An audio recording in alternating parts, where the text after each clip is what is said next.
¿Qué pasa, Crook? ¿Qué tal? ¿Cómo estás? Antes de nada decirte que este es el tercer vídeo de una serie de varios vídeos hablando sobre el desarrollo web, y en este vídeo en concreto vamos a seguir hablando sobre el ecosistema de JavaScript, es decir, que vamos a seguir hablando sobre todo lo relacionado para que sepas exactamente con JavaScript, para que sepas exactamente qué es lo que hay en todo el ecosistema. En el vídeo anterior estuvimos viendo builders, linters, testing, y ahora en este caso lo que vamos a hacer es ver un poco más la parte del backend, es decir, vamos a ver para qué sirve cada tecnología. Voy a hacer unas definiciones y me voy a tomar alguna licencia, ¿de acuerdo? Para añadir alguna cosa que a lo mejor no debería de estar ahí, pero bueno, la he añadido ahí para agruparla un poco. Y sobre todo este vídeo está enfocado en la parte más de backend, en la parte más de herramienta que habitualmente se tiende a utilizar más en el backend de JavaScript. ¿Ok? Así que vamos a por ello. El primer vídeo fue súper interesante y este vídeo te garantizo que también va a ser o te va a dejar una foto espectacular sobre cómo es todo el ecosistema y qué solventa cada cosa. Vamos a comenzar, y voy a dejarme ya de la introducción, y vamos a comenzar con la parte del backend.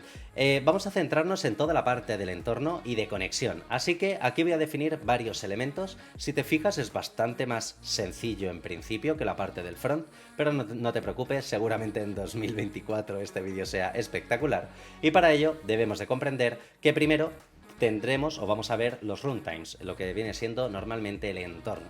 Por otro lado veremos los empaquetadores monorepos, después veremos los frameworks para Node y por último veremos NoSQL, es decir, en qué parte entra toda la parte de base de datos NoSQL. Vamos a comenzar primero por los runtimes, es decir, los runtimes, o cuando hablamos de los entornos de trabajo, es como, por ejemplo, Node. Yo lo que hago es instalo Node en mi ordenador y gracias a eso puedo, digamos, que ejecutar JavaScript como si fuera un lenguaje más del ordenador. Esto es bastante útil. Lo que pasa que en runtimes existen varias secciones, porque estoy hablando de Node, y es que esto es Node, es un entorno de trabajo. Por otro lado, igual que tenemos Node, también tenemos PUM y también tenemos Deno. Algunos son más eficientes, son más rápidos, traen más herramientas, menos herramientas, pero laboralmente hablando, el que más se demanda sin ningún tipo de dudas aquí dentro es Node.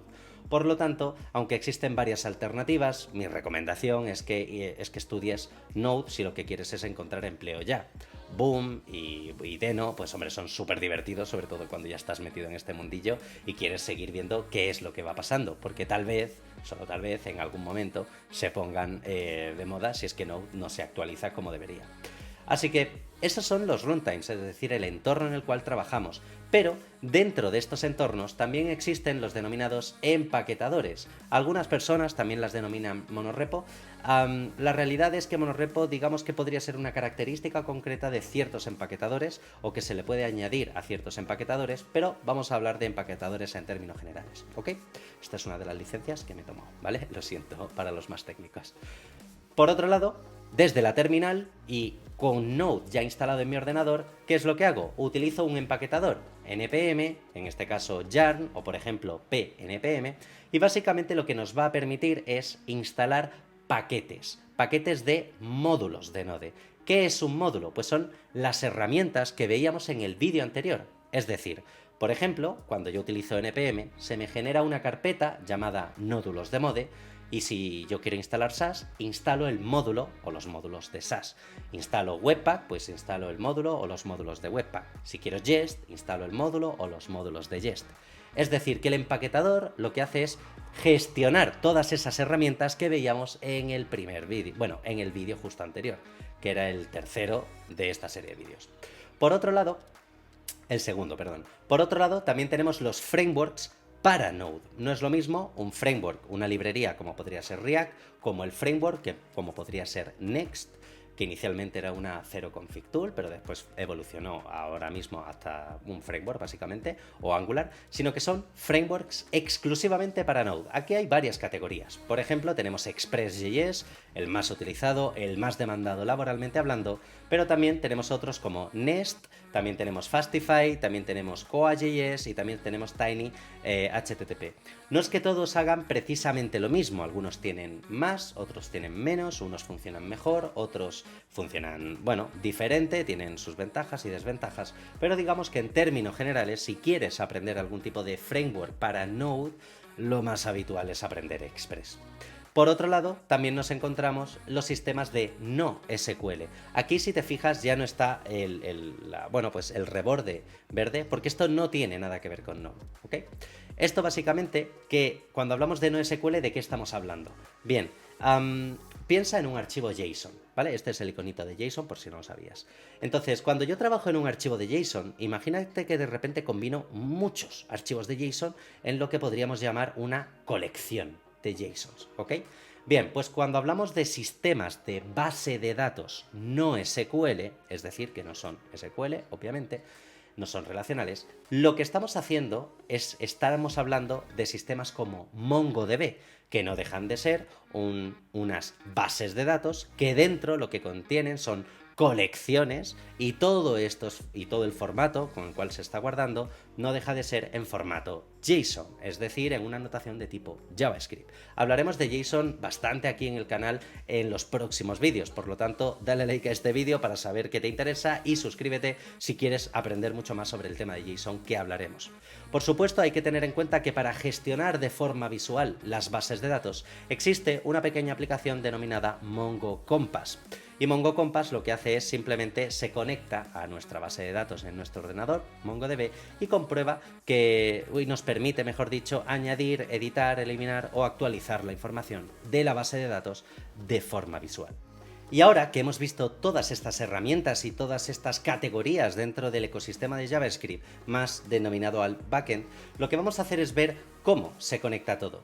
Es decir, todo esto se conecta de una manera muy concreta. Primero, lo que debemos de comprender es que vamos a tener Node.js instalado y utilizándolo como herramienta de entorno. Por otro lado, también, mediante la terminal, lo que puedo hacer es utilizar npm, por ejemplo, para instalar un paquete en un proyecto de Express, es decir, que lo que yo quiero hacer es generar como una API gracias a Express. Al mismo tiempo que esto pasa, tengo el sistema de MongoDB con mis bases de datos y las visualizo directamente gracias a Mongo Compass. ¿Y cómo conectamos la base de datos con, en este caso, Express? Pues básicamente podemos utilizar un sistema o un módulo, como podría ser Mongoose, para conectar ambas cosas y tener ya todos los datos gestionados. Es decir, por ejemplo, cuando hablamos de una API, de una API en Express, estamos hablando un poco de este esquema, para que te hagas un poco la idea.